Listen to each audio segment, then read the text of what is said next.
बात 13वीं शताब्दी की है। जम्बू राज्य पर शून वंश का शासन था और हीराकोटा राज्य में अय्याशी का केंद्र है। मुझे शराब चाहिए। नरेंद्र हीराकोटे में काम करने वाली सुरेखा के ऊपर चीखा। सुरेखा अच्छी तरह से जानती थी कि नरेंद्र रसूखदार सिंघल परिवार का दामाद है। सिंघल परिवार राज्य की सेना को हथियारों की सप्लाई करता था। शराब खत्म हो चुकी है। वो कांपते होठों से बस इतना ही जवाब दे सकी। इतना सुनना था कि नरेंद्र के दोस्त मानो बौरा ही गए। उन्होंने खाली हो चुकी शराब की सुराहियां जमीन पर पटक कर तोड़ना शुरू कर दी। मैं इस कोठे को ही खत्म कर दूंगा। नरेंद्र तो अपने दोस्तों से भी एक कदम आगे निकल गया। उसका चेहरा गुस्से से तमतमा रहा था। उसने आव देखा न ताव कोठे को रोशन कर रही मशाल से कोठे में आग लगा दी। अरे दिमाग से पैदल है क्या बे? देखो इस पागल को खुद भी मरेगा और दूसरों को भी मारेगा। कोठे में मौजूद लोग नरेंद्र के ऊपर फप्तियां कसते हुए बाहर भागने लगे। भागने वालों में नरेंद्र के दोस्त भी शामिल थे। नरेंद्र बेवकूफों की तरह कोठे के अंदर खड़ा रहा। कोठे की छत पर लगा एक लकड़ी का लट्ठा उसके सिर पर गिरा और वो बेहोश होकर जमीन पर गिर पड़ा। जैसे ही धरती पर नरेंद्र की आंखें बंद हुई, वैसे ही मानो उसे जन्म से पहले हुई घटनाओं को देखने की दिव्य दृष्टि मिल गई। उसने देखा कि वो स्वर्ग के 7 सबसे शक्तिशाली देवताओं में से एक था। वे देवता जिन्हें अमृतत्व का वरदान मिला हुआ था। अगर नरेंद्र को भी अमृतत्व का वरदान मिला हुआ था तो वो मरा कैसे? ये सवाल नरेंद्र के मन में खलबली मचा देता है।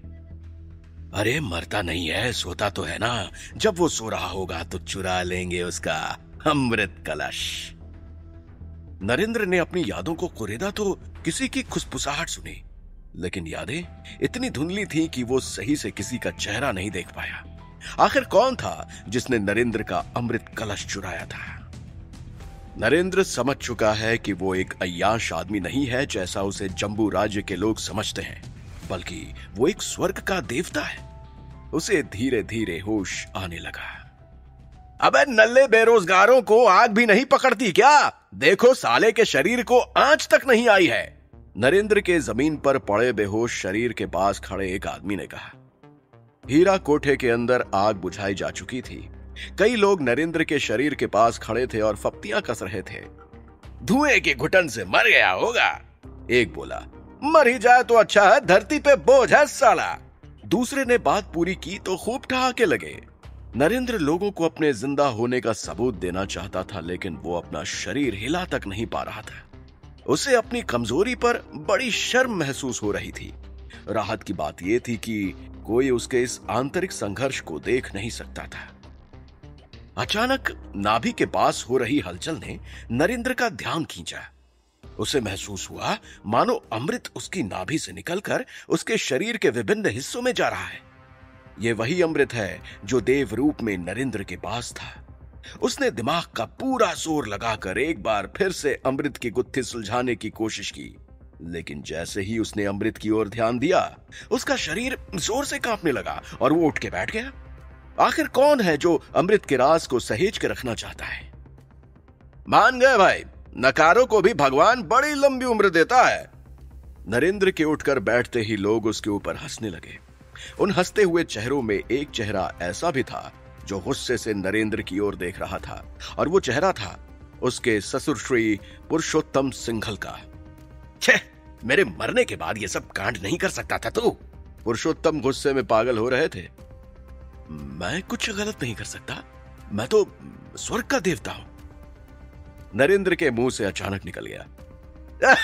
तो फिर मैं जम्बू राज्य का राजा हूं, मैं स्वर्ग की अप्सरा हूं। कोठे में मौजूद लोग नरेंद्र का मजाक उड़ाने लगे। स्वर्ग का देवता? स्वर्ग का देवता सुहाग रात पे पत्नी को छोड़ के कोठे पर आता है क्या? पुरुषोत्तम का पारा और भी चढ़ रहा था। नरेंद्र को आभास तो था कि कोई तो है जो उसके दिमाग से खेलकर उसे उल्टी सीधी हरकतें करने के लिए मजबूर कर रहा है। कोई तो है जो देवलोक से ही उसके पीछे पड़ा हुआ है। साथ ही नरेंद्र को यह भी पता है कि वो इस बारे में अपना मुंह भी खोलेगा तो जम्बू राज्य के लोग उसका बहुत मजाक उड़ाएंगे। वो चुप्पी साधने में ही भलाई समझता है। खड़ा होकर वो अपने ससुर के घर जाने के लिए तैयार हो जाता है, लेकिन इसके पहले नरेंद्र और पुरुषोत्तम कोठे की दहलीज पार कर पाए, एक विशालकाय आदमी उनका रास्ता रोककर खड़ा हो जाता है। आदमी का नाम है हीरालाल। वो उसी हीरा कोठे का मालिक है जिसे नरेंद्र ने कुछ देर पहले तहस नहस कर दिया था। हीरालाल जम्बू राज्य का एक कुख्यात व्यापारी था, जिसके हीरा कोठे जैसे कई अय्याशी के अड्डे राज्य भर में चल रहे थे। पुरुषोत्तम सिंघल जैसे इज्जतदार लोग उससे दूरी बना के रखते थे, लेकिन उनके नालायक दामाद ने उन्हें हीरालाल के इतना करीब लाके खड़ा कर दिया था। देखिए पुरुषोत्तम जी, मैं आपकी बहुत इज्जत करता हूं, लेकिन आपके इस नकारे दामाद ने जो मेरे कोठे का नुकसान किया है, उसकी भरपाई तो करनी पड़ेगी ना। हीरालाल पुरुषोत्तम पर जिस तरह से गरजा, उससे तो बिल्कुल भी नहीं लग रहा था कि वो पुरुषोत्तम की थोड़ी सी भी इज्जत करता है। पुरुषोत्तम ने उसे विश्वास दिलाया कि उसके नुकसान की भरपाई करने की पूरी जिम्मेदारी वो अपने सर लेते हैं। मैं आप पर यूं ही तो विश्वास नहीं कर सकता ना, मेरे पास अपनी कोई कीमती चीज तो गिरवी रख जाइए। हीरालाल की बात में आग्रह कम, आदेश ज्यादा था। नरेंद्र को पूरा भरोसा था कि उसके गिरवी रखे जाने का समय आ चुका है। पुरुषोत्तम जी, आप मेरे पास ही बैठिए, अपने दामाद को बोलिए कि घर जाके पैसे लेके आए जितने का मेरा नुकसान हुआ है। हीरालाल ने जैसे ही अगला आदेश सुनाया, नरेंद्र के होश उड़ गए। नरेंद्र घर जाके अपनी बीवी रेवती को कैसे बताएगा कि उसकी गिरी हुई हरकत की वजह से पुरुषोत्तम हीरालाल के यहां बंधक बन गए? नहीं, वो बीवी को मुंह तक नहीं दिखा पाएगा। वो बीवी जो उसकी वैसे भी कुछ खास इज्जत नहीं करती है।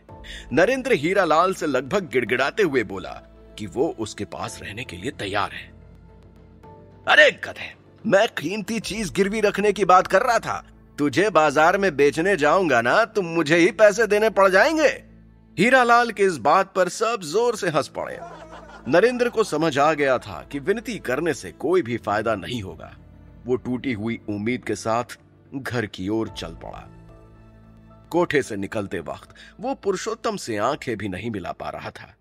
उसकी आंखों में आंसू थे और उसने मन ही मन कसम खाई कि वो सिंघल परिवार का खोया हुआ सम्मान वापस लौटाएगा। वो अपनी बीवी की आंखों में अपने लिए इज्जत देखने के लिए तड़प रहा था। भला हो मेरे पति का जिसने तुझे गोद ले लिया। कभी सोचा है तेरा क्या होता तेरे माँ बाप के गायब होने के बाद? सड़ता रहता किसी अनाथालय में। मैंने मना किया था कि मत करो अपनी बेटी की इस नकारे से शादी, लेकिन नहीं माने। दोस्त से वादा जो किया था, अब भुगत रहे। नरेंद्र की सास मांडवी सिंघल एक ही सांस में बोल गई। वो आग बबूला हो रही थी। नरेंद्र की पत्नी रेवती की आंखों में भी उसके लिए तिरस्कार के अलावा कुछ नहीं था। वही पत्नी जिससे नरेंद्र की एक दिन पहले शादी हुई थी, वही पत्नी जिसे वो सुहाग रात पर अकेला छोड़ के कोठे चला गया था। गुस्से में रेवती का दूधिया चेहरा गुलाबी पड़ जाता है और वो और भी खूबसूरत लगने लगती है, लेकिन नरेंद्र उसकी खूबसूरती की तारीफ करके पिटना नहीं चाहता था। आप लोग जितनी चाहो उतनी गालियां मुझे दे लेना, लेकिन पहले हीरालाल को पैसे देके पिताजी को छुड़वा लाते हैं। नरेंद्र हिचकिचाते हुए बोला। कितने पैसे हैं तुम्हारे पास? रेवती ने तीखा सवाल दागा। नरेंद्र के पास तो फूटी कौड़ी नहीं थी, क्योंकि वो तो सारे पैसे अय्याशी में उड़ा दिया करता था। व्यापार तो ठीक चल रहा है ना अपना, उससे कुछ पैसे निकाल लेते हैं, नरेंद्र ने सलाह दी। रेवती को अपने पति की मासूमियत पर तरस भी आता है और गुस्सा भी। वो नरेंद्र का कस के हाथ पकड़ती है और उसे घर से बाहर ले जाती है। वो पैदल ही कहीं जाने लगती है। नरेंद्र जानना चाह रहा है कि वो कहां जा रहे हैं, लेकिन रेवती उसे कुछ भी बताने के मूड में नहीं है। कुछ किलोमीटर पैदल चलने के बाद वे दोनों सिंघल शस्त्र निर्माण कारखाना पहुंचते हैं। रेवती ने अभी कुछ ही दिनों पहले शस्त्र बनाने के पुश्तैनी व्यापार का जिम्मा संभाला है। कितने दिनों से तुम कारखाने नहीं आए हो? रेवती नरेंद्र से पूछती है। वो अभी भी बहुत गुस्से में है। काफी दिनों से, नरेंद्र जवाब देता है। रेवती उसे उलाहना देते हुए कहती है कि उसे कारखाने की शक्ल देखे हुए कई महीने हो चुके हैं। नरेंद्र चुप्पी साधे खड़ा रहता है, क्योंकि उसे पता है कि रेवती सच बोल रही है। नरेंद्र जब कारखाने के अंदर जाता है तो उसके होश उड़ जाते हैं। वो देखता है कि कारखाने में बहुत कम शस्त्र बन रहे हैं। सारे बड़े कारीगर जो कारखाने में काम करते थे नदारद हैं। सारे कारीगर कहां गए? नरेंद्र के मुंह से अनायास ही निकल पड़ता है। तोड़ ले गया चौहान सबको। रेवती नरेंद्र को सिंघल परिवार के पुश्तैनी व्यापार की माली हालत से अवगत कराती है। महेश चौहान और उसका परिवार भी जम्बू राज्य के रसूखदार परिवारों में से है। वो सिंघल परिवार के मंझे हुए कारीगरों को तोड़कर अपना शस्त्र निर्माण का कारोबार तेजी से बढ़ा रहा है। पहले तो ज्यादातर अपराधी, लुटेरे और डाकू वगैरह ही उसके हथियार खरीदते थे। अब तो राज्य की सेना भी उनसे हथियार लेने को तत्पर है। वो सेना जिसकी हथियारों की आपूर्ति पर अभी तक सिंघल परिवार का एकाधिकार सा था। नरेंद्र को जब शस्त्र व्यापार की हालत समझ आती है तो उसे अपनी गलती की मात्रा का एहसास होता है। उसकी बेवकूफी ने उसकी बीवी के कंधों पर ही बोझ बढ़ा दिया है। इसके पहले कि वो कुछ हल निकाल पाए, कारखाने के बाहर से आती हुई एक गर्जना उसका और रेवती का ध्यान खींच लेती है। रेवती सिंघल, बाहर निकल! शेर सिंह कारखाने के बाहर से ललकार रहा है। शेर सिंह भाड़े के लड़ाकों के एक समूह का सरदार है। अरे ये क्यों बौराया घूम रहा है? नरेंद्र रेवती से पूछता है। पता नहीं, कुछ दिन पहले ये अपने समूह के लिए हथियार लेके गया था। रेवती को भी शेर सिंह के गुस्से के कारण का कोई अंदाजा नहीं है। क्यों चिल्ला रहा है? नरेंद्र हिम्मत करके कारखाने की खिड़की से बाहर झांक के शेर सिंह से पूछता है। अबे चूहे, तमीज से बात कर, नहीं तो तेरी आंखें निकाल लूंगा। अपनी चूहिया को बोल कि बाहर आए, मुझे उससे हिसाब करना है। उसने हमें कुंदधार के जो हथियार बेचे हैं उसकी वजह से हमारे कई साथी मारे गए हैं। जितने मेरे साथी मारे गए हैं उतने ही टुकड़े मैं उस चूहिया के करूंगा। शेर सिंह की बातों में निश्चय झलक रहा है। रेवती नरेंद्र को सलाह देती है कि उन्हें कारखाने के अंदर ही रहना चाहिए। शेर सिंह के साथ उसके 50 लड़ाके भी हैं। बाहर निकलने का मतलब है मौत को दावत देना। लेकिन नरेंद्र डर के जीने से तंग आ चुका है। आजा बेटे, देखते हैं कौन शेर है और कौन चूहा। नरेंद्र छाती चौड़ी करके अकेला शेर सिंह और उसके लड़ाकों के सामने खड़ा हो जाता है। अरे तेरे लिए तो मेरा एक लड़का ही काफी है। शेर सिंह को नरेंद्र पर हंसी से ज्यादा कुछ नहीं आता है, लेकिन उसकी हंसी एकदम से गले के अंदर अटक जाती है जब वो देखता है कि नरेंद्र ने उसके लड़के को एक हाथ से उठा के कुछ फीट दूर फेंक दिया है। किसी को समझ नहीं आता कि नरेंद्र ने ये कैसे किया। तो भाई, जिसको उड़ने का शौक है वो पास आए। अब हंसने की बारी नरेंद्र की है। कई लड़के एक साथ नरेंद्र की ओर बढ़ते हैं। नरेंद्र उनकी तरफ छलांग लगाता है और उसकी लातें लड़कों की तलवारों पे भारी पड़ती हैं। कारखाने की खिड़की से झांकती रेवती भी नरेंद्र के करतब देख के हैरान रह जाती है। उसने अपने पति का ये रूप पहले कभी नहीं देखा है। ये कोई सपना तो नहीं है? रेवती को अपनी आंखों पर भरोसा ही नहीं हो रहा है। वो नरेंद्र को इतना मुग्ध होकर देख रही है कि उसे ये एहसास भी नहीं होता कि शेर सिंह उसके पीछे आकर खड़ा हो गया है। नरेंद्र भी लड़कों की पिटाई करने में व्यस्त है, इसलिए उसे भी शेर सिंह की सुध नहीं रहती। रेवती को एहसास होता है कि उसके गर्दन पर एक कटार रख दी गई है और कटार की धार बिल्कुल भी कुंद नहीं है। शायद ये कटार शेर सिंह ने किसी और शस्त्र कारखाने से खरीदी हो। अबे चूहे, जरा पीछे तो देख ले। शेर सिंह चिल्लाकर नरेंद्र से कहता है। अरे रुक जा भाई, थोड़ा सब्र कर, आगे का काम तो निपटा लूं जरा। नरेंद्र शेर सिंह की बातों को बिल्कुल भी गंभीरता से नहीं लेता है। नरेंद्र! वो रेवती की डर भरी चीख सुन के पलटता है। उसकी गर्दन पर रखी कटार देख के नरेंद्र के पांव तले जमीन खिसक जाती है। अब वो रेवती को कैसे बचाएगा? नरेंद्र में इतनी शक्ति अचानक कहां से आ गई? नरेंद्र के पिछले जन्म का सच क्या है? अमर देवता को इस तरह मृत्यु लोक में क्यों आना पड़ा? जानने के लिए सुनते रहे पॉकेट एफएम। शराब पीकर हीरा कोठे में आग लगाने के बाद नरेंद्र बेहोश हो जाता है। उसे पता चलता है कि वो स्वर्ग का एक देवता है जिसका अमृत कलश चुरा लिया गया था। नरेंद्र होश में आता है तो पाता है कि कोठे के मालिक हीरा लाल ने उसके ससुर को बंधक बना लिया है। वो ससुर को तभी छोड़ेगा जब नरेंद्र उसके नुकसान की भरपाई कर देगा। नरेंद्र को एक और झटका तब लगता है जब लड़कों के समूह का नेता शेर सिंह उसकी बीवी रेवती पर घटिया हथियार बेचने का आरोप लगाता है। शेर सिंह की कटार अभी भी रेवती की गर्दन के पास मजबूती से जमी हुई थी। ठीक है, नहीं मारता मैं अब किसी को। तुम लोगों को मुझे जितना मारना है मार लो, लेकिन मेरी बीवी को छोड़ दो। नरेंद्र की आवाज से सारी होशियारी गायब हो चुकी थी। वो शेर सिंह के सामने गिड़गिड़ा रहा था। तलवार फेंक जमीन पे। शेर सिंह नरेंद्र पर गरजा। नरेंद्र तुरंत तलवार रखने के लिए जमीन की ओर झुका। ये लो, रखती तलवार जमीन पर।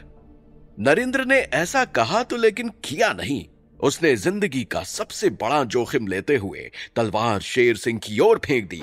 निशाना इतना सटीक था कि तलवार की मूठ शेर सिंह के हाथ पे जाके लगी। अब होशियारी दिखाता है हरामखोर। शेर सिंह की कटार उछल के दूर जाके गिरी।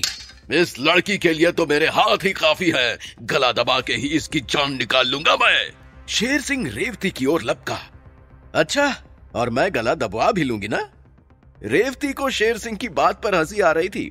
रेवती ने घूमकर शेर सिंह की छाती पर जैसे ही लात मारी, वो जमीन पे पड़ी अपनी कटार के बगल में जाके गिरा। एक और देर रख के। नरेंद्र अपनी पत्नी का उत्साह बढ़ाने में इतना मशगूल हो गया कि उसे यह देखने का होश ही नहीं रहा कि उसके पीछे जमीन पर पड़े शेर सिंह के लड़के एक एक करके उठ रहे थे। वे नरेंद्र के चारों ओर एक घेरा बना रहे थे। चारों तरफ से पकड़ के इसका मुंह जमीन पर लगा दो, देखना इस साले को एक भी उंगली घुमाने की आजादी ना मिले। शेर सिंह के लड़ाके नरेंद्र के हाथों मिली पिटाई को भूले नहीं थे। संख्या में इतने ज्यादा होने के बावजूद वो नरेंद्र को कोई भी मौका नहीं देना चाहते थे। अरे ओ वीरांगना, जरा देख तो लो तुम्हारा पति कैसे धूल फांक रहा है। एक लड़ाका रेवती की ओर सीटी मारते हुए चिल्लाया। रेवती ने अब तक शेर सिंह का मार मार के बुरा हाल कर दिया था। 2 लोग हो साले, 2 लोग, समझे? हम 50 से जीत जाओगे क्या तुम बचोगी तो वो पिटेगा, वो बचेगा तो तुम पिटोगी। शेर सिंह की जान में जान आई और वो लपक कर अपने पैरों पर खड़ा हो गया। शोरगुल सुनकर बाजार में तमाशाइयों की भीड़ जमा हो चुकी थी। अच्छा ठीक है, मैंने तुम्हें हथियार दिए थे, उसकी सजा मुझे दो। मेरे पति को छोड़ दो, उसका तो व्यापार से कुछ लेना देना है ही नहीं। आप सब बताइए, मैं सही कह रही हूं ना? रेवती ने भीड़ को संबोधित करते हुए कहा। हाँ, उस बेचारे को क्यों पकड़ा हुआ है? जिसने गलती की सजा तो उसे ही मिलनी चाहिए। शेर सिंह को एहसास हो गया कि रेवती ने चतुराई से जन समर्थन अपने पक्ष में कर लिया है। उसने अगर नरेंद्र को नहीं छोड़ा तो भीड़ भड़क भी सकती है। छोड़ दो उसे, जाने दो। शेर सिंह अनमने ढंग से अपने लड़कों से बोला। नरेंद्र आजाद हो गया था। अच्छा, तो वो कटार भी हमारे कारखाने से ले गए थे क्या? इसके पहले शेर सिंह अगली चाल चल पाए, नरेंद्र ने उससे पूछा। हाँ, ले गया था। शेर सिंह के मुंह से बस इतना ही निकल पाया था कि नरेंद्र भीड़ की तरफ देखते हुए बोला। हमारे कारखाने में बने हथियारों को जब जलाया जाता है तो स्लेटी रंग का धुआं निकलता है। आइए जांच लेते हैं कि शेर सिंह ने यह कटार हमारे कारखाने से ली है या नहीं। नरेंद्र कटार को शेर सिंह से छीनकर उसे आग में तापने लगा।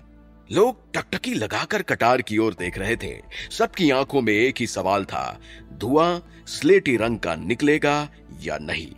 भीड़ बढ़ती ही जा रही थी। शेर सिंह के माथे पर पसीना आने लगा। क्या हुआ शेर सिंह, आग कटार को लग रही है, पसीना तुम्हें क्यों आ रहा है? नरेंद्र ने कटार भीड़ को दिखाते हुए शेर सिंह से कहा। कटार से धुत काले रंग का धुआं निकल रहा था। शेर सिंह का झूठ पकड़ा गया था। उसके सब लड़के एक एक करके 9, 2, 11 हो गए। नरेंद्र और रेवती अकेले पड़ चुके शेर सिंह के पास आए। किसने भेजा है बे तुझे? हाँ, किसने? नरेंद्र ने शेर सिंह से पूछा।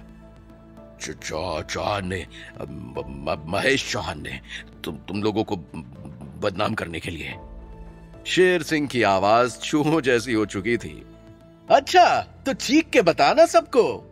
रेवती चीखी तो एक बार को तो नरेंद्र भी चौंक गया।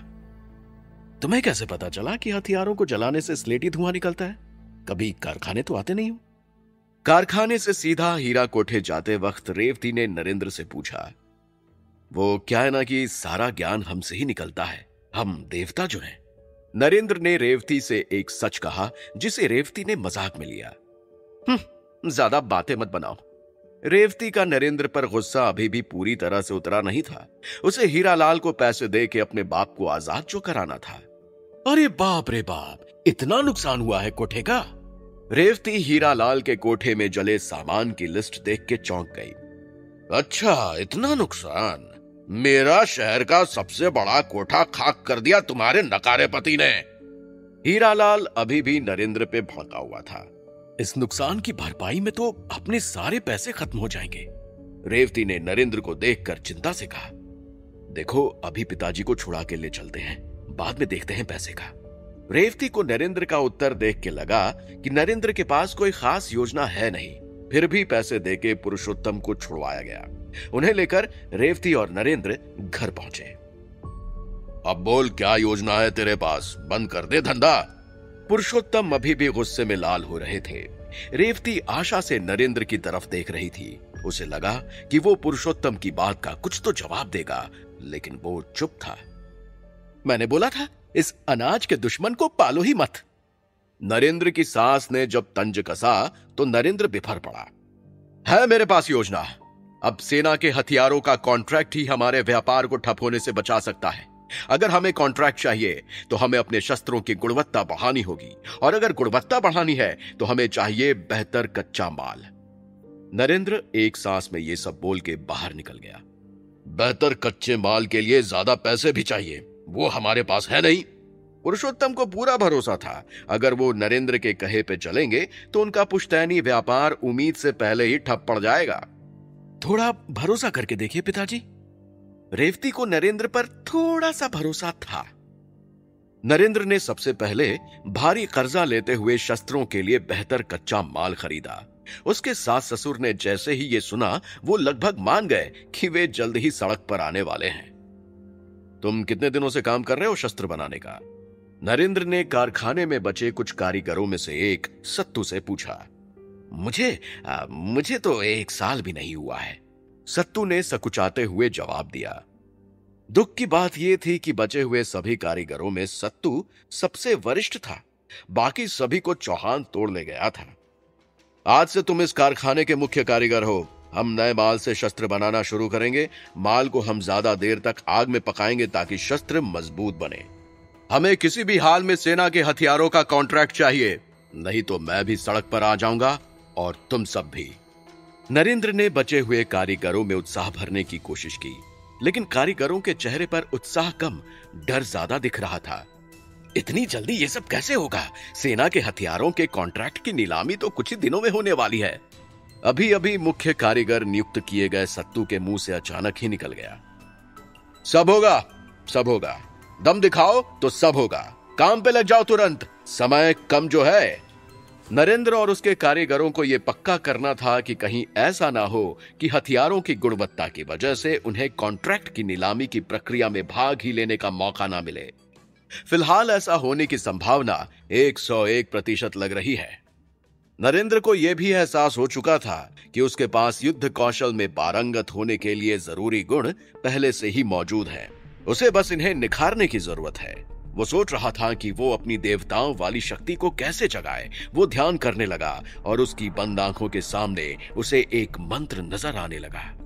अधे सन सोत्तयो। ये पक्का कोई विशेष मंत्र है, लेकिन ये मंत्र किसी विदेशी भाषा में है। किससे पूछूं इसका मतलब? मंत्र ने न जाने क्यों नरेंद्र के मन में हलचल मचा दी थी। उसे पता था कि इस गुत्थी का जवाब केवल ब्रह्मानंद केंद्र के विद्वान ही दे सकते हैं, लेकिन उसे अब ब्रह्मानंद योग तथा आयुर्वेद केंद्र में प्रवेश नहीं मिलेगा। ब्रह्मानंद केंद्र जम्बू राज्य में एक ऐसी जगह थी जहां युवकों को युद्ध कला और आयुर्वेद में पारंगत किया जाता था, ताकि वो राज्य की सेना में भर्ती हो सके। केंद्र में प्रवेश पाने के लिए युवकों का अविवाहित होना जरूरी था। कोशिश करने में क्या ही हर्ज है, ऐसा सोचकर नरेंद्र ब्रह्मानंद केंद्र में पहुंचा। सुनिए, मुझे केंद्र के आयुर्वेदाचार्य से मिलना है। नरेंद्र ने केंद्र के प्रांगण में अभ्यास करते हुए नवयुवक से पूछा।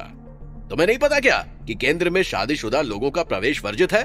केंद्र के अंदर कदम रखने की हिम्मत कैसे हुई तुम्हारी? देखते देखते नवयुवकों की भीड़ नरेंद्र के सामने जमा हो गई। अरे शादीशुदा तो यह है ही, साथ में बहुत ही गिरा हुआ इंसान भी है। यही है जो अपनी सुहागरात के दिन कोठे पे पकड़ा गया था। हाँ, मैंने भी सुना था। अरे भगाओ इसको, भगाओ यहां से। वहां जमा नवयुवक नरेंद्र की शक्ल भी नहीं देखना चाहते थे। देखो, मैं केंद्र के अंदर जाकर ही रहूंगा, शांति से जाने दो या तुम सबकी हड्डियां तोड़ के जाऊं। नरेंद्र ने नवयुवकों को खुली चुनौती दी। अरे तू हड्डियां तोड़ेगा? जाके पलंग तोड़ कहीं पे। एक नवयुवक नरेंद्र का मजाक उड़ाते हुए बोला। नवयुवक की हंसी तब अचानक से गायब हो गई जब नरेंद्र ने 2 हाथों से केंद्र में प्रशिक्षण ले रहे 4 योद्धाओं को जमीन पर पटक दिया। तो अब जाओ अंदर, हा? नरेंद्र ने इस बार पूछा तो कोई नवयुवक कुछ नहीं बोला। सब चुपचाप पीछे हट गए। नरेंद्र आयुर्वेदाचार्य के कमरे में पहुंचा तो उसे पता चला कि आयुर्वेदाचार्य राज्य से बाहर गए हुए हैं। लेकिन नरेंद्र को निराशा नहीं हुई, क्योंकि उसे पता था कि उसकी मेहनत व्यर्थ नहीं गई है। जब वो अगली बार केंद्र आएगा तो उसका रास्ता रोकने के लिए कोई खड़ा नहीं होगा। लेकिन अभी भी अथे संसो तयो मंत्र उसके मन में चक्कर लगाए जा रहा था। आखिर मतलब क्या है इस मंत्र का? आज हथियारों का प्रदर्शन होना था और सब लोग अपने हथियार और योद्धाओं के साथ राजमहल आए हुए थे। उस योद्धा का नाम बताओ जो तुम्हारे कारखाने में बने हथियारों का प्रदर्शन करेगा। रजिस्ट्रेशन करने वाले अधिकारी ने नरेंद्र और रेवती से पूछा। योद्धा तो कोई तैयार नहीं हुआ हमारी तरफ से हथियारों का प्रदर्शन करने के लिए, रेवती ने हिचकते हुए पंजीकरण अधिकारी से कहा। तो क्या करने आए हो सेना के हथियारों के कॉन्ट्रैक्ट की नीलामी में? भागो यहां से, अधिकारी ने उसे डपटते हुए कहा। सेना के हथियारों के कॉन्ट्रैक्ट की नीलामी का दिन आ चुका था। सभी हथियार बनाने वाले परिवार अपने साथ योद्धाओं को लेकर आए थे जो उनके हथियारों का प्रदर्शन करने वाले थे। कॉन्ट्रैक्ट नीलामी की प्रक्रिया सीधी तो थी, लेकिन साथ ही खतरनाक भी थी। योद्धाओं को अपने कारखानों में बने हथियारों का उपयोग करते हुए लड़ना होता था, जिसमें योद्धाओं की मौत का भी खतरा बना रहता था। अंत में जिस परिवार का योद्धा जीतता था उसे ही सेना के हथियारों का कॉन्ट्रैक्ट दिया जाता था। तभी कोई योद्धा हमारी तरफ से लड़ने के लिए तैयार नहीं हुआ। उन्हें लगता है कि अगर हमारे हथियारों से लड़ेंगे तो निश्चित ही मारे जाएंगे, जो कि शायद सच भी है। रेवती का चेहरा बुझ चुका था। कोई भी योद्धा सिंघल कारखाने में बने घटिया हथियारों से लड़ना नहीं चाहता था।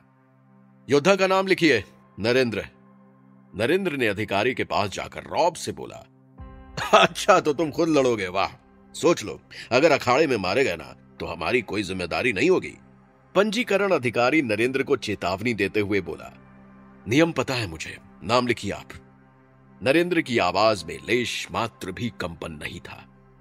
ये क्या बेवकूफी की तुमने? तुम्हें क्या लगता है कि तुम्हें शस्त्र बनाने आ गए हैं तो उन्हें चलाना भी आ गया है?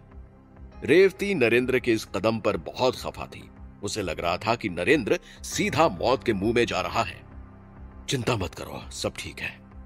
नरेंद्र अपने कारखाने में बनी तलवार लेकर अखाड़े में जैसे ही उतरा, वैसे ही वहां बैठे लोगों की हंसी छूट गई। अपनी जान की नीलामी करने आया है क्या? मजाक उड़ाने वालों में महेश चौहान सबसे आगे था, जिसके परिवार को हथियारों का कॉन्ट्रैक्ट मिलना तय था। खैर, अखाड़े में तलवारबाजी शुरू हुई और नरेंद्र का सामना कर रहे योद्धा ने ऐसा वार किया कि नरेंद्र की तलवार एक ही झटके में दूर जाके गिरी। अब नरेंद्र अखाड़े में निहत्था था। नियमों के मुताबिक अगर योद्धा चाहे तो नरेंद्र की हत्या भी कर सकता था। नरेंद्र ने योद्धा की आंखों में झांका। वो योद्धा के इरादे भांपना चाह रहा था। योद्धा की आंखों में मौत की हवस थी। वो तेज कदमों से निहत्थे नरेंद्र की ओर बढ़ने लगा। नहीं! चीखते हुए रेवती ने अपनी आंखें बंद कर ली। उसके अंदर सामने घट रहे मंजर को देखने की हिम्मत नहीं थी। क्या योद्धा नरेंद्र का सिर धड़ से अलग कर देगा? आखिर उस मंत्र का अर्थ क्या है? जानने के लिए सुनते रहे पॉकेट एफएम। जब कोई योद्धा सिंघल परिवार के शस्त्रों का प्रदर्शन करने के लिए तैयार नहीं होता तो नरेंद्र खुद ही शस्त्रों का प्रदर्शन करने के लिए अखाड़े में उतर जाता है। उफ! क्या हुआ? अरे देखा नहीं क्या? नरेंद्र योद्धा के पैरों के बीच से निकल गया। उसने पीछे जाके अपनी तलवार भी उठा ली है। बगल में बैठे हुए शख्स ने उसे आंखों देखा हाल सुना दिया। रेवती ने देखा कि नरेंद्र योद्धा के पीछे तलवार लिए खड़ा है। पलट! नरेंद्र ने चीख कर योद्धा को पलटने का पूरा मौका दिया। योद्धा जैसे ही पलटा, नरेंद्र उसकी तलवार पर तीखा वार करता है। तलवार छिटक कर दूर गिर जाती है। थोड़ी देर पहले मुझे मारने दौड़ा था ना, बोल अब मार दूं तुझे। अब बारी नरेंद्र की थी। गलती हो गई भाई, गलती हो गई। योद्धा की आंखों में कुछ पल पहले मौत की हवस थी, अब वही आंखें दया की भीख मांग रही थी। लेकिन नरेंद्र शायद माफ करने के मूड में नहीं था। वो अपनी तलवार जितनी पीछे ले जा सकता था ले गया। तलवार जितनी तेजी से हो सकती थी नीचे आई। योद्धा को समझ आ गया था कि उसका अंत निश्चित है। जा इधर से, चला जा। नरेंद्र ने तलवार योद्धा के सिर के पास लाकर झटके से रोक दी। आपकी बड़ी मेहरबानी, ये कहते हुए योद्धा अखाड़े से निकल गया। अखाड़े में बैठे सभी दर्शकों के मन में नरेंद्र के लिए इज्जत आ गई थी। अबे ये कौन सी जड़ी बूटी खा के आया है आज, है? नरेंद्र की तलवारबाजी का कौशल देख के महेश चौहान के पैरों तले जमीन खिसक गई थी। ऐसे तो हमें इस साल भी कॉन्ट्रैक्ट नहीं मिलेगा। महेश चौहान का गला सूख रहा था। तनाव लेने की कोई जरूरत नहीं है महेश भाई। वो योद्धा जो नरेंद्र से भिड़ा था वो हल्का था। अपना योद्धा निकुंज इस नालायक पे जरूर भारी पड़ेगा। महेश के सलाहकार ने उसे ढांढस बताया। ये सब तुमने कब सीखा? रेवती अखाड़े में नरेंद्र का कौशल देख के हतप्रभ हो रही थी। नरेंद्र रूही के भावों की तरह एक के बाद एक योद्धाओं को उड़ाया जा रहा था, लेकिन उसकी सबसे बड़ी परीक्षा होनी अभी बाकी थी, क्योंकि निकुंज ने भी योद्धाओं की धुनाई में कोई कसर नहीं छोड़ रखी थी। ये निकुंज आखिरी साल तक हमारे परिवार की ओर से लड़ा करता था। हमारे परिवार से लड़ लड़ के दुष्ट ने अपना नाम बनाया, और अब देखो हमारे ही खिलाफ। नरेंद्र की आखिरी भिड़ंत से पहले रेवती निकुंज पर अपना गुस्सा निकाल रही थी। कोई बात नहीं, उसे जहां ज्यादा पैसे मिलेंगे वो वहां से लड़ेगा। नरेंद्र ने रेवती को शांत रहने के लिए कहा। इससे बच के रहना। जब भी ये हमारी तरफ से लड़ता था, कम से कम 3 से 4 लोगों की जान लेके ही अखाड़े से निकलता था।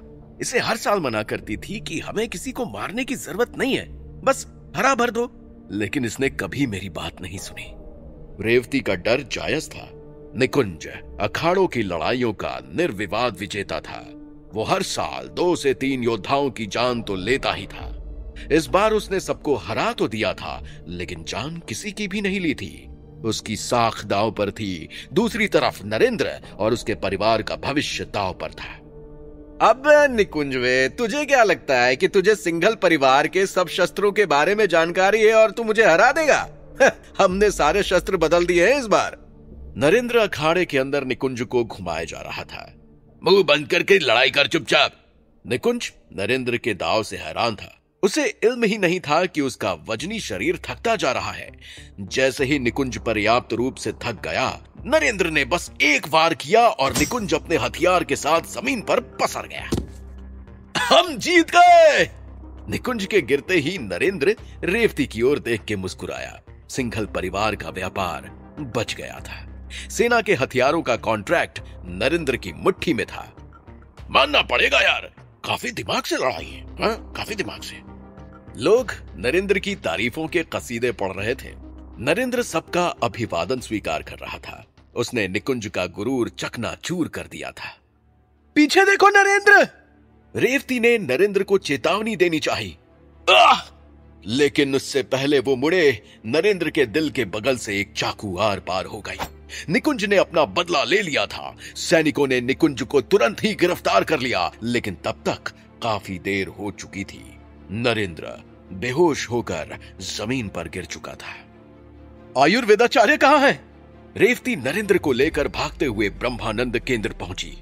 अरे ये तो मर चुका होगा। दिल के आसपास वार हुआ है यार, बचने की कोई संभावना नहीं है।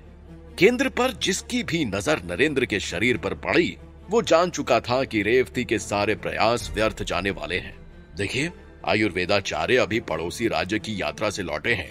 वो अपने घर में आराम कर रहे हैं। केंद्र पर काम करने वाले एक कर्मचारी ने रेवती को बताया। रेवती ने आव देखा न ताव, वो नंगे पैर ही आयुर्वेदाचार्य के घर की तरफ दौड़ी। बचाइए मेरे पति को, चाहे जैसे भी हो। रेवती ने आयुर्वेदाचार्य को मानो आदेश दिया था। अब देखो, पूरा प्रयास करूंगा मैं। आयुर्वेदाचार्य भले ही अभी आधी नींद में हो, लेकिन उनकी अधखुली आंखों में भी साफ साफ दिख गया था कि नरेंद्र के बचने की कोई संभावना नहीं है। आप यहीं रुकिए। फिर भी रेवती को ढांढस बंधाने के लिए वो नरेंद्र के शरीर को चिकित्सा कक्ष में ले गए। सुनो, कुछ घंटों बाद उसकी बीवी को बता देना कि हमने पूरा प्रयास किया, लेकिन हम उसके पति को बचा नहीं पाए। अचानक से बताएंगे तो कहीं बीवी भी हृदयघात से मर न जाए। ये तो मर ही चुका है। आयुर्वेदाचार्य अपने सहायक से ये कहकर चिकित्सा कक्ष के अंदर ही पैर पसार कर लेट गए। उनकी सफर की थकान अभी भी उतरी नहीं थी। अथे संसोत्तयो, अथे संसोत्तयो, अथे संसोत्तयो। सहायक ने जब किसी को बड़बड़ाते हुए सुना तो उसने मान लिया कि आयुर्वेदाचार्य ही नींद में बड़बड़ा रहे होंगे, लेकिन उसने ध्यान से देखा तो पाया कि आवाज नरेंद्र की ओर से आ रही है। आयुर्वेदाचार्य, वो जिंदा है, वो कुछ कह रहा है। सहायक ने झिंझोड़ते हुए आयुर्वेदाचार्य को जगाया तो उन्हें लगा कि सहायक ने कोई भयानक सपना देखा है। अथे संसोत्तयो, अथे संसोत्तयो। आवाज सच में नरेंद्र के शरीर से ही आ रही थी। नरेंद्र आधी बेहोशी में था। मरे हुए आदमी को होश कैसे आ गया? तुमने कुछ किया क्या? आयुर्वेदाचार्य ने हैरत में सहायक से पूछा। कुछ भी नहीं, मैं तो यही चुपचाप बैठा किताब पढ़ रहा था। सहायक ने उन्हें बताया। यह तो अजब दैवीय घटना है, ये बड़बड़ा क्या रहा है? आयुर्वेदाचार्य ने ध्यान से सुना तो नरेंद्र पड़ोसी राज्य की भाषा में बोल रहा था। अथे संसोत्तयो।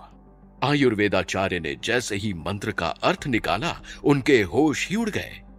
क्या हुआ आयुर्वेदाचार्य? सहायक ने कौतूहल से पूछा। ये जो सूत्र बक रहा है वो एक मंत्र है जिसका प्रयोग एक ऐसी औषधि बनाने में किया जा सकता है जो लोगों की उम्र बढ़ाने में मददगार साबित हो सकता है। आयुर्वेदाचार्य बोले। उसकी चिंता हम बाद में करेंगे, पहले इसकी जान तो बचा लें। सहायक को समझ आ रहा था कि समय कभी भी बीत सकता है। नरेंद्र को तुरंत जीवन रक्षक जड़ी बूटियां देनी होंगी। उन जड़ी बूटियों को वापस अलमारी में रख दो, इसकी जान बचाने की कोई जरूरत नहीं है।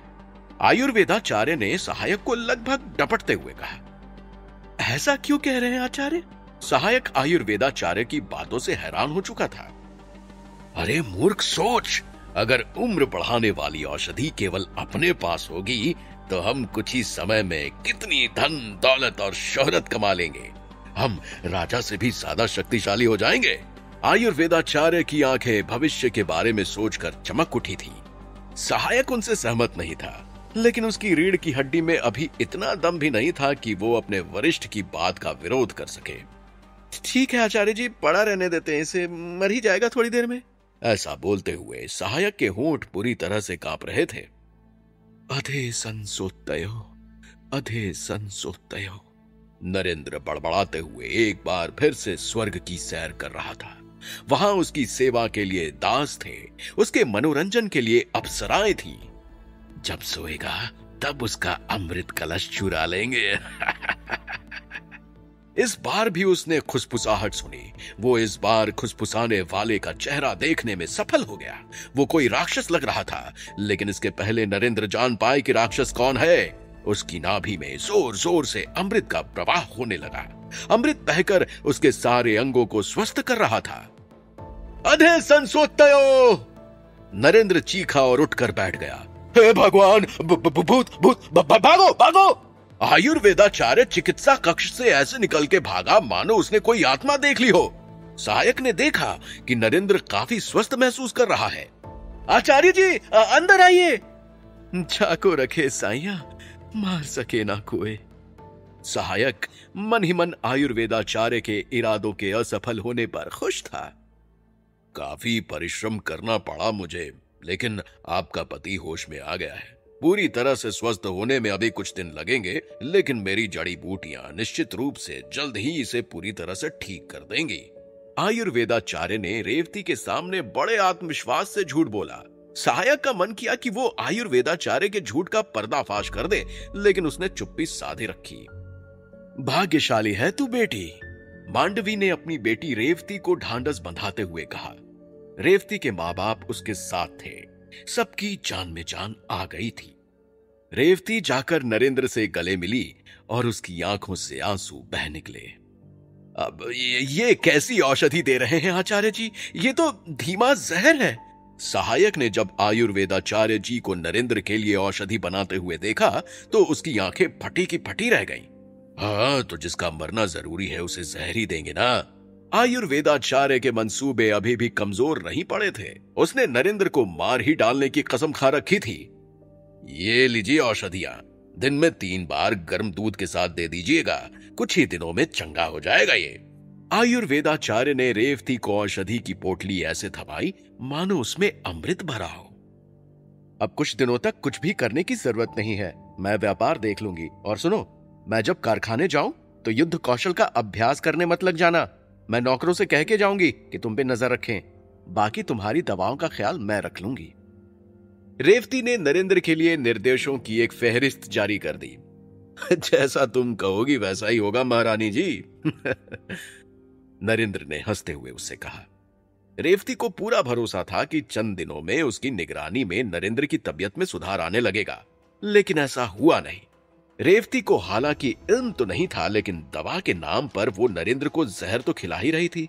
नरेंद्र की तबीयत में ना तो ठीक से सुधार आ रहा था और ना ही उसकी हालत पूरी तरह से खराब हो रही थी।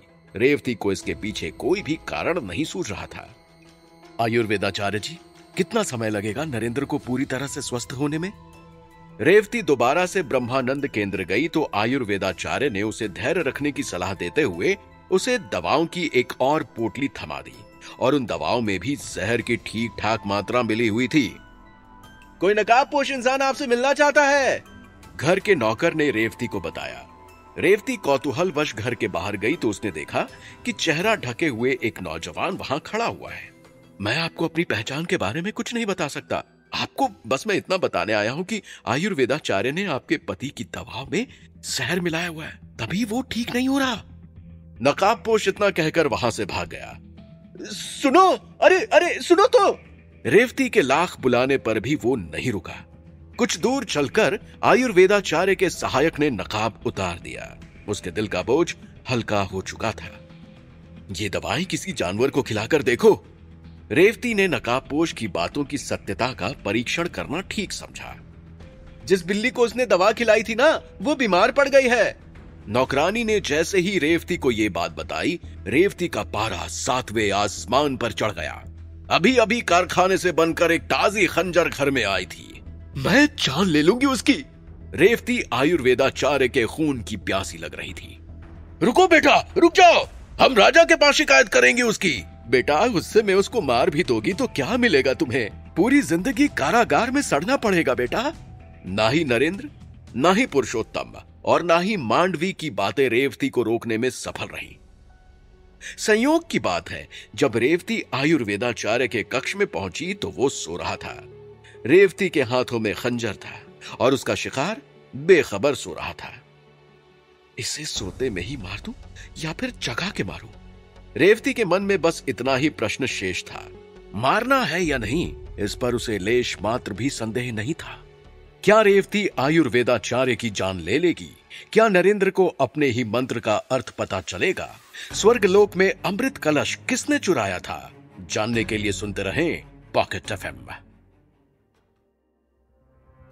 रेवती को जैसे ही पता चलता है कि आयुर्वेदाचार्य ने उसके पति को जहर देने की कोशिश की, वो खंजर ले आयुर्वेदाचार्य के कक्ष में पहुंच जाती है। आयुर्वेदाचार्य! रेवती की चीख सुनकर आयुर्वेदाचार्य की गहरी नींद टूट गई। उसे इस तरह से बदतमीजी से जगाए जाने की आदत नहीं थी। कौन बेवकूफ चीखा? अरे आप रेवती जी? आयुर्वेदाचार्य रेवती के हाथों में खंजर देखकर ठिठक गया। क्या हुआ? आयुर्वेदाचार्य का गला सूखने लगा था। मेरे पति के जिस्म में जहर उतारा तूने, लेकिन उसकी किस्मत अच्छी थी कि वो मरा नहीं। अब मैं तेरे जिस्म में खंजर उतार कर देखती हूँ, देखते हैं कि तेरी किस्मत अच्छी है या नहीं। रेवती की आंखों में खून उतर आया था। वो चमचमाता हुआ खंजर लेके आयुर्वेदाचार्य की तरफ लपकी। आयुर्वेदाचार्य अपने ही कक्ष में बंधक सा बन गया। अरे अरे बचाओ कोई इस पागल औरत से, अरे बचाओ! उसने बेतहाशा चीखना शुरू कर दिया। अरे क्या हुआ आचार्य जी? उसकी चीख सुनकर उसका सहायक अंदर आ गया। उसके पीछे पीछे ब्रह्मानंद केंद्र में काम करने वाले और भी लोग आए। किसी ने भी अंदर आने की हिम्मत की ना तो गला काट दूंगी। रेवती की बात में निश्चय झलक रहा था। सबको समझ आ गया था कि रेवती जैसा कह रही है वैसा सच में कर भी देगी। सब कक्ष के बाहर सहमे खड़े रहे, जिसमें ब्रह्मानंद केंद्र का मालिक राजपाल भी शामिल था। उसके केंद्र के एक वरिष्ठ कर्मचारी का गला रेता जाने वाला था, लेकिन उसे कुछ भी करने में डर लग रहा था। वो नहीं छोड़ेगी उसे। राजपाल के मुंह से बस इतना ही निकला। आयुर्वेदाचार्य कक्ष के एक कोने में धंसा हुआ रेवती से जान की भीख मांग रहा था। रेवती बिना ठिठके खंजर लिए उसकी तरफ बढ़ रही थी। नरेंद्र ने बिल्कुल आखिरी पल में रेवती के हाथ से खंजर छीनकर दूर फेंक दिया। रेवती को लगा मानो वो किसी सपने से बाहर आ गई हो। शांति से बैठो थोड़ी देर, है ना? बैठ जाओ। नरेंद्र ने रेवती को कुर्सी पर बिठाया ताकि वो ठंडी हो सके। क्या बात है आयुर्वेदाचार्य, ये औरत इतना खार क्यों खाए बैठी है कि तुम्हें मारने पर ही उतारू हो गई है? केंद्र का मालिक राजपाल अब कक्ष के अंदर आ चुका था। इसने मंत्र के लिए नरेंद्र को मारना चाहा था। रेवती ने आयुर्वेदाचार्य की कलाई खोल दी। अरे ऐसे कलयुगी चिकित्सक को तो मर ही जाना चाहिए। हाँ हाँ, जान बचाने वाला ही जान लेगा तो कैसे चलेगा? कक्ष में मौजूद सभी लोग आयुर्वेदाचार्य को पानी पी पी कर कोस रहे थे। राजपाल ने सभी लोगों को बाहर जाने के लिए कहा। अब कक्ष में वो, आयुर्वेदाचार्य, नरेंद्र और रेवती ही मौजूद थे। मैं मिस आयुर्वेदाचार्य को तुरंत नौकरी से निकाल रहा हूं, लेकिन मेरी आपसे यह विनती है, कृपया आप इस मामले को यहीं पर खत्म कर दें। अगर हम इसे राजा के पास ले जाएंगे तो केंद्र की बहुत बदनामी होगी और इस दुष्ट की वजह से हमें राजकोष से मिलने वाला पैसा भी बंद हो जाएगा। राजपाल विनती करते करते रेवती के पैरों पर गिर गया। नहीं नहीं, मैं यहाँ से सीधे राजा के पास जा रही हूँ। ये सब ऐसे दुष्टों को काम पर रखने से पहले सोचना चाहिए था। रेवती राजपाल की बात मानने के बिल्कुल भी मूड में नहीं थी। क्यों बे, उस मंत्र से उम्र बढ़ाने वाली औषधि बनाने वाला था ना तू, हैं? नरेंद्र ने आयुर्वेदाचार्य से पूछा। आयुर्वेदाचार्य ने हाँ में सिर हिला दिया।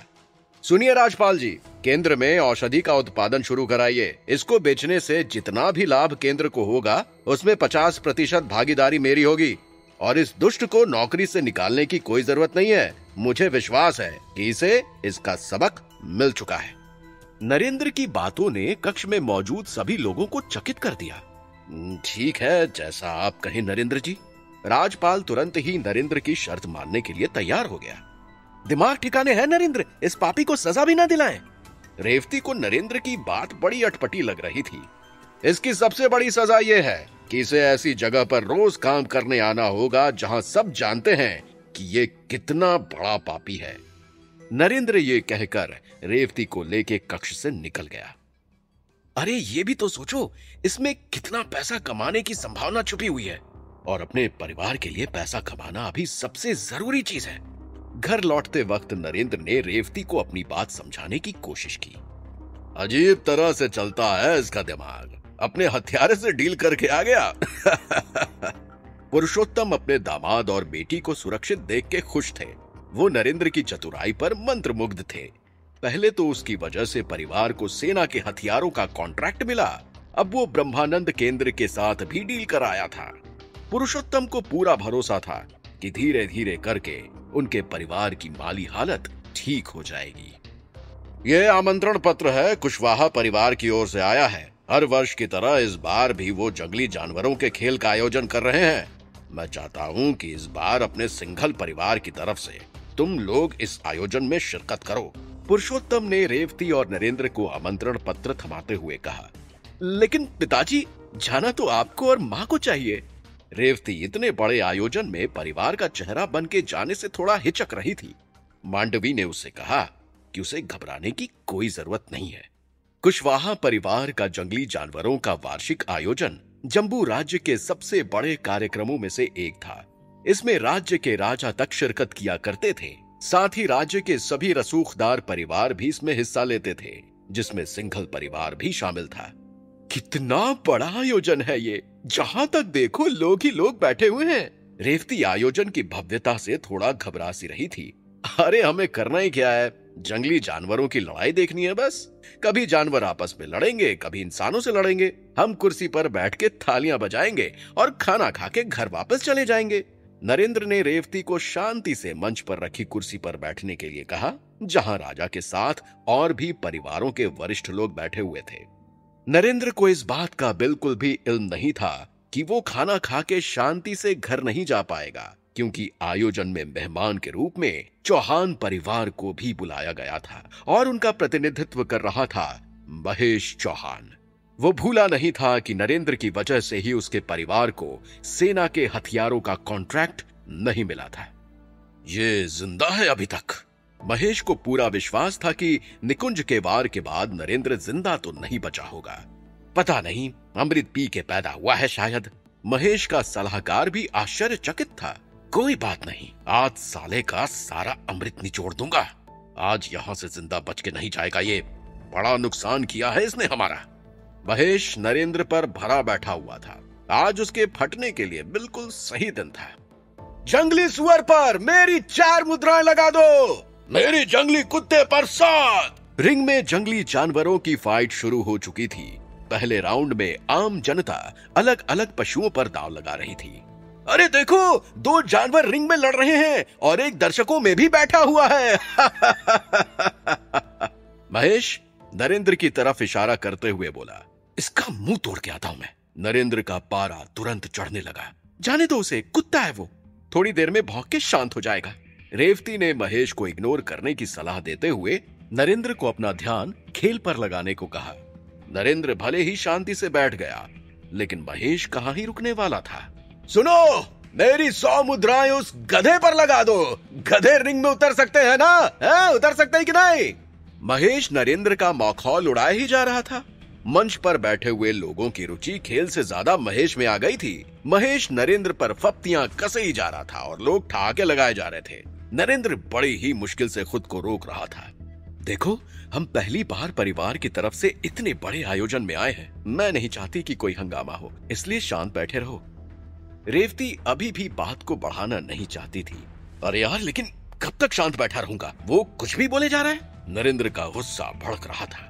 वो यही तो चाहता है कि तुम भड़क के कुछ करो और वो इस बात का फायदा उठाए। रेवती नरेंद्र को समझाने में विफल हो रही थी। तभी महेश ने कुछ ऐसा किया कि नरेंद्र के धैर्य की सीमा पार हो गई और वो मुट्ठी भींचकर खड़ा हो गया। महेश ने देखा कि नरेंद्र बिल्कुल भी रिएक्ट नहीं कर रहा है, तो उसने वहां वार करना शुरू किया जहां नरेंद्र को पक्का ही दर्द होता।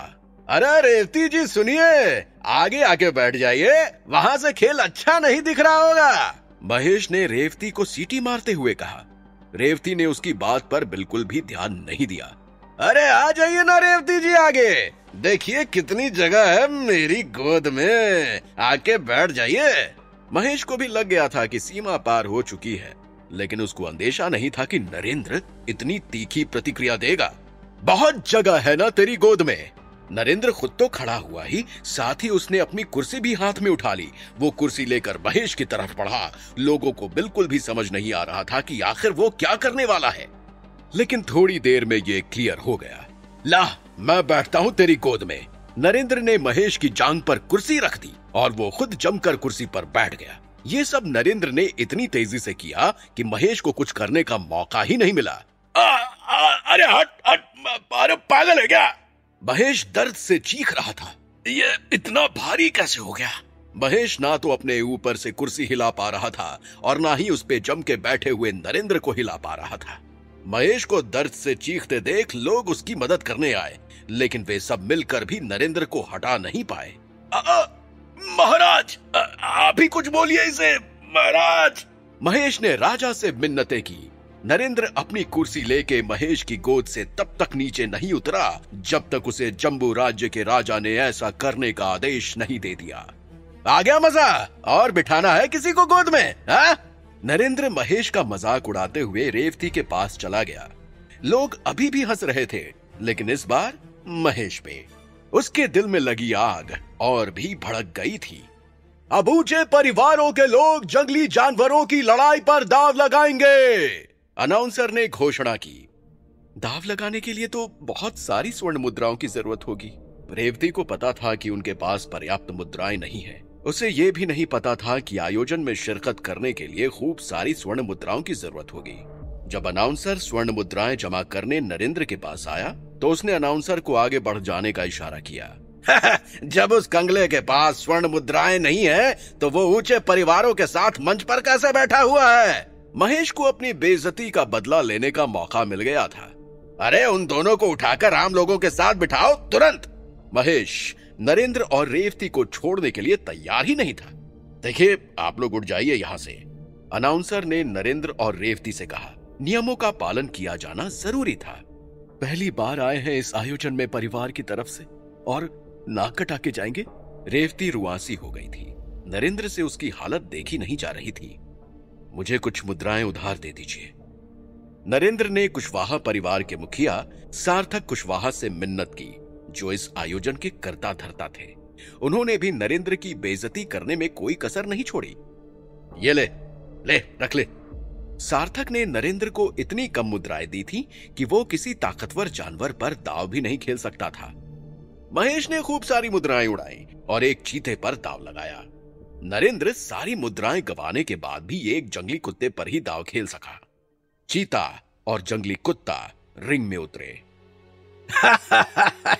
अभी कुछ ही पलों में मेरा चीता इस कुत्ते की खाल उतार देगा। दर्शकों में बैठे सभी लोगों की तरह महेश को इस फाइट का रिजल्ट पहले से ही पता था। कुछ पल तक तो जंगली कुत्ता अपनी जान बचा के रिंग में चारों ओर भागता रहा, लेकिन जल्द ही वो चीते के पंजों के बीच में आ गया। चीता जैसे ही घुर्राया, उसके नुकीले दांत देख के नरेंद्र के प्राण सूख गए। जल्द ही वो दांत कुत्ते की गर्दन को चीर देंगे। नरेंद्र को बड़ी हताशा महसूस हुई, क्योंकि वो कुछ नहीं कर सकता था। दर्शक दीर्घा में बैठे बैठे वो खुद को हारते हुए ही देख सकता था और महेश को जीतते हुए। ये बात उसे और भी ज्यादा परेशान कर रही थी। क्या नरेंद्र बेइज्जत होकर वापस जाएगा या उसे मिलेगा एक और मौका अपना हुनर दिखाने का? जानने के लिए सुनते रहें पॉकेट एफएम। यह तय था कि नरेंद्र का जंगली कुत्ते पर लगाया गया दाव बर्बाद जाने वाला है। चीते के नुकीले दांत जंगली कुत्ते की गर्दन के काफी नजदीक पहुंच चुके थे। भौंक ही दे यार, उसके मुंह पे कुछ तो कर। दर्शक दीर्घा में बैठा नरेंद्र जंगली कुत्ते की हालत देख के हताश हो रहा था। नरेंद्र के इतना बोलने भर की ही देरी थी कि जंगली कुत्ते ने अचानक से चीते पर भौंकना शुरू कर दिया। चीता अचानक से हुए इस शोर से बिदक गया। वो छिटक के जंगली कुत्ते से दूर जाके खड़ा हो गया। क्या वो कुत्ता मेरी भाषा समझ सकता है? नरेंद्र कुत्ते की हरकत देख के हैरान हो गया था। क्या बोल रहे हो? रेवती उसकी बात का मतलब समझ ही नहीं पाई। नरेंद्र ने सोचा कि क्यों ना कुत्ते को और भी निर्देश देके देखा जाए। सुन कुत्ते, जल्दी से पैरों पे खड़ा हो जा। नरेंद्र को इस तरह से बड़बड़ाना अजीब लग रहा था, लेकिन उसके इतना कहते ही जंगली कुत्ता कूद के ऐसे पैरों पर खड़ा हुआ मानो उसे कभी कुछ हुआ ही नहीं था। चीता अभी भी स्तब्ध था। वो कुत्ते की कलाबाजियां देखे जा रहा था। वो शायद मौका देख के दोबारा से वार करने की फिराक में था, लेकिन नरेंद्र उसे एक और मौका नहीं देना चाहता था। सुन कुत्ते, वो चीता अपनी जगह जम के खड़ा है ना, उसके चारों ओर तेजी से चक्कर लगाना शुरू कर दे। नरेंद्र एक बार फिर कुत्ते से मुखातिब हुआ। कुत्ते ने वैसा ही किया। यह देखकर दर्शकों ने दांतों तले उंगलियां दबा ली। अरे एकदम से क्या हो गया? कुत्ता सनक गया है क्या? लगता है चीते को कुछ समझ नहीं आ रहा है भाई। लोगों को सामने घटती हुई घटना पर विश्वास ही नहीं हो रहा था। तुम ये कौन सा मंत्र पढ़ रहे हो? रेवती ने नरेंद्र से पूछा, जो अभी भी मुंह छुपा के बड़बड़ाने में व्यस्त था। अरे नहीं कुछ नहीं यार, भगवान से जीत की प्रार्थना कर रहा हूं। नरेंद्र को पता था कि अगर उसने सच बोल भी दिया तो भी रेवती उसकी बात नहीं मानेगी। इतना कहकर उसने फिर से मुंह छुपा लिया। कुत्ते तब तक भागता रहे जब तक इस चीते को चक्कर ना आने लग जाए। नरेंद्र की बात का कुत्ते ने पूरी तरह से पालन किया। अरे इतनी एनर्जी कहां से आ रही है इस कुत्ते के पास? महेश कुत्ते की चक्कर लगाने की गति से हैरान था। चीते को सचमुच लगने लगा था कि वो चक्कर खा के गिर जाएगा। उसका खुद से नियंत्रण छूटने लगा था। उसने बेतहाशा गुर्राना शुरू कर दिया। ये हमला करने वाला है, बच! नरेंद्र ने कुत्ते को एक और निर्देश दिया। ठीक उसी समय चीता कुत्ते की ओर लपका। कुत्ता तेजी से कूदकर उस जगह से दूर हो गया। चीते का सिर रिंग की दीवारों में जाके जोर से टकराया। अबे कुत्ते, बढ़िया मौका है, बेहोश सा हो गया चीता, जा मांस नोच ले साले का। नरेंद्र ने कुत्ते को एक आखिरी निर्देश दिया और चीते का काम तमाम हो गया। एक कुत्ते ने चीते को हरा दिया क्या?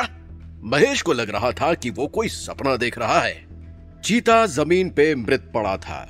जंगली जानवरों का रखरखाव करने वाला शाहीन कुत्ते को रिंग से निकाल के अंदर ले गया। महेश की सारी स्वर्ण मुद्राएं डूब चुकी थी। नरेंद्र जंगली जानवरों की लड़ाई का एक राउंड जीत चुका था। जिंदगी में कभी नहीं सोचा था कि इतनी बाली उम्र में राजा के हाथों सम्मानित होने का मौका मिलेगा। नरेंद्र अपनी जीत पर फूला नहीं समा रहा था। बधाई हो नरेंद्र। राजा ने जैसे ही उसे बधाई दी, उसे लगा कि कहीं वो बेहोश ना हो जाए। जम्बू राज्य का राजा उसका नाम जान गया था। उसने अपनी जीत का पूरा श्रेय कुत्ते को दे दिया। राजा ने उसे 100 स्वर्ण मुद्राएं पुरस्कार के रूप में दी। नरेंद्र ने सबसे पहले जाके सार्थक कुशवाहा की उधार में ली हुई स्वर्ण मुद्राएं वापस की। ये ले वापस कुशवाहा है, रख ले। नरेंद्र को मुद्राएं उधार देते वक्त कुशवाहा ने जितनी बदतमीजी की थी, उससे दूनी बदतमीजी नरेंद्र ने मुद्राएं लौटाते वक्त की। पक्का कोई बेईमानी हुई है। एक कुत्ता कैसे एक चीते को हरा सकता है? आज तक ऐसा कभी नहीं हुआ। कुत्ते और चीते की जांच कराई जानी चाहिए।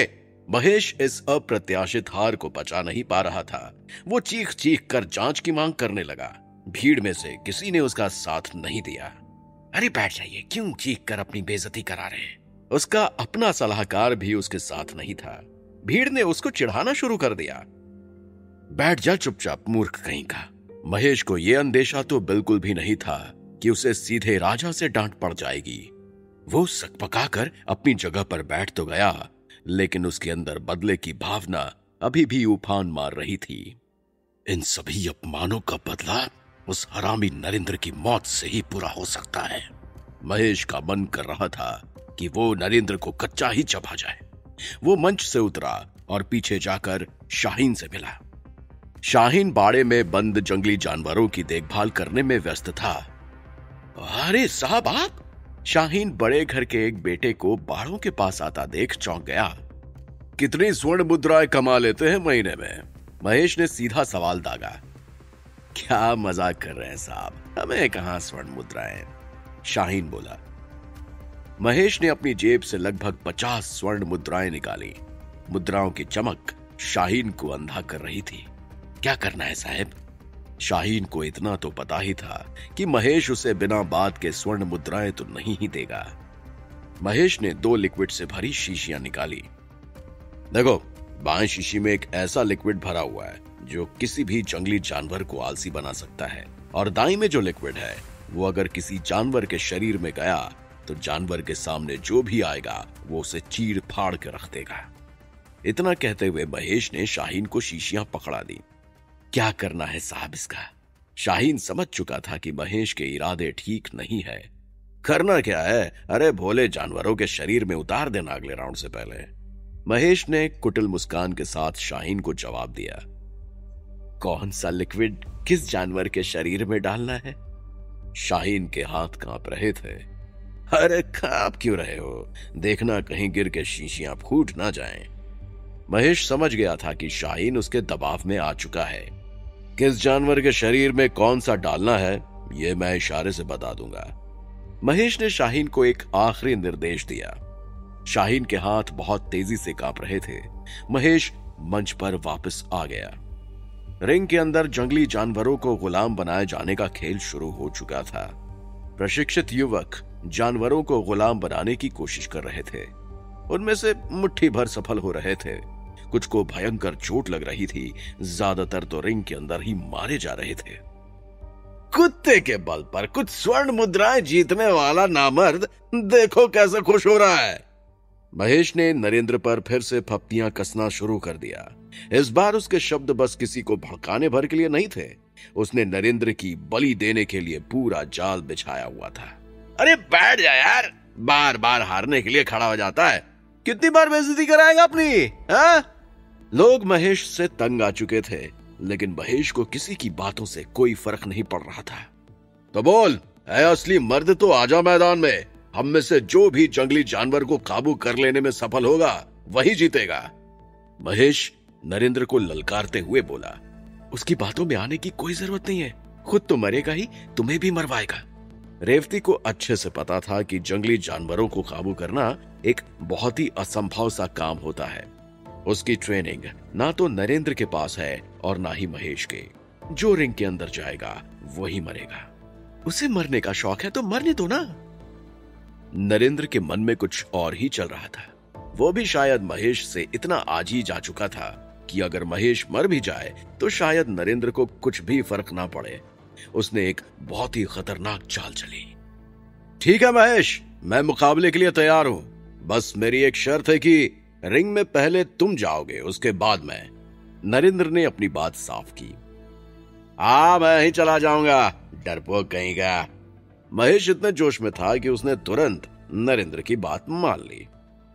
ये रिंग से जिंदा वापस आएगा तब तो जाऊंगा ना मैं। ये गधा महेश मारा गया, उसके बाद कौन सा मुकाबला और कौन सी शर्त।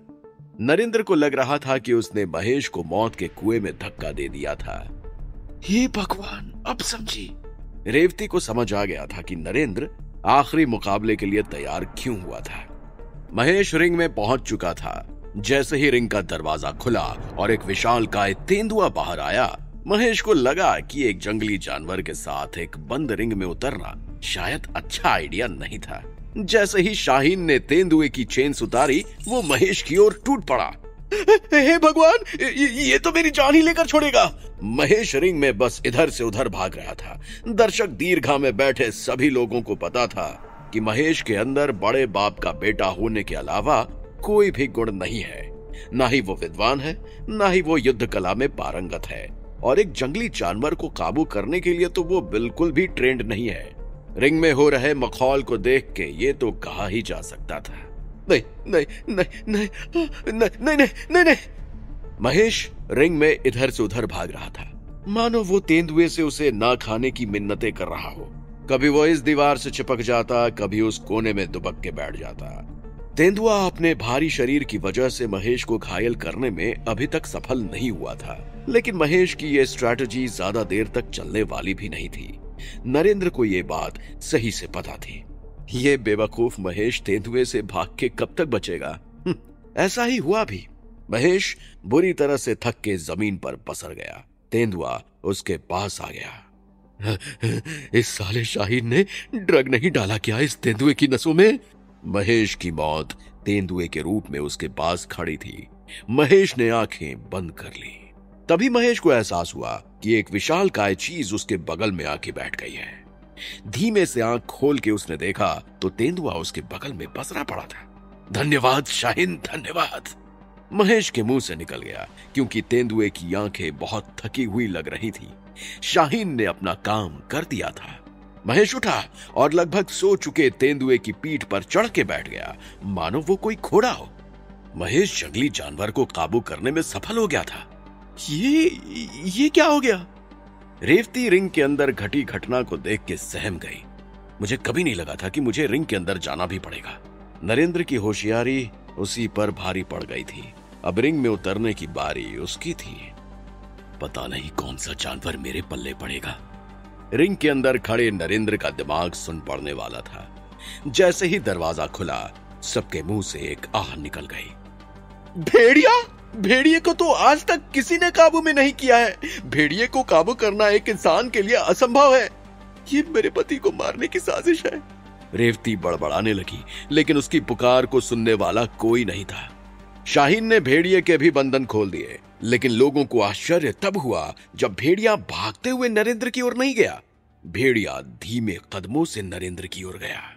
नरेंद्र के पास पहुंच भेड़िए ने अपना सिर ऐसे झुका दिया मानो वो कोई पालतू कुत्ता हो।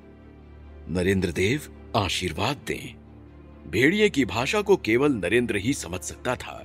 भेड़िया पहचान गया था कि नरेंद्र एक देवता है। खुश रहो। नरेंद्र ने भेड़िए के सिर पर हाथ रख दिया। भेड़िया काबू में आ चुका था। नरेंद्र रिंग से बाहर जाने लगा। तभी भेड़िए को वापस से ले जाने के बहाने शाहीन रिंग में घुसा। उसके हाथ में एक छोटी सी सिरिंज थी। उसने वो सिरिंज भेड़िए को चुभा दी और देखते ही देखते भेड़िया बौरा सा गया। वो रिंग से बाहर निकलने का इंतजार कर रहे नरेंद्र की ओर दौड़ पड़ा।